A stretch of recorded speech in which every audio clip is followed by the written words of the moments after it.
Some of the examples of exclusion from adequate healthcare is the privatization of public hospitals and rising population. With the privatization of public hospitals, the people who were experiencing poverty will not be able to avail private healthcare due to it costing more than the public healthcare. We think that there should be no privatization of public hospitals because everyone deserves to have access to healthcare whether you're rich or you're poor, especially the poor.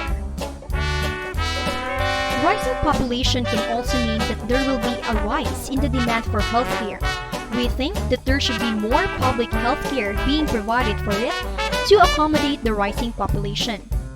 At the present time in the Philippines, we think that there is a shortage of healthcare services that is available because we always hear in the news that hospitals are in full capacity, especially in this time of pandemic. Despite all of this, there are still ways on how we can improve healthcare in our country. The government must allocate more funds to public healthcare than it used to be. If the government spends more on public healthcare than it currently is, it can achieve the following.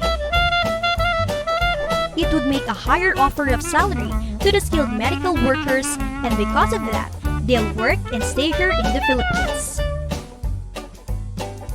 Higher wages and better living conditions in smaller towns and villages will enable medical staff and doctors to be able to work there.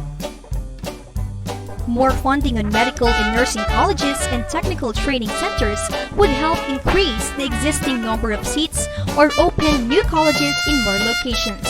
This would produce more skilled medical manpower to cater to the huge demands of our population. With more funding, the government can provide free treatment to the poor through the public health system. In addition to free treatment, the government can provide health insurance to the poor so that they can avail treatment in private hospitals as well.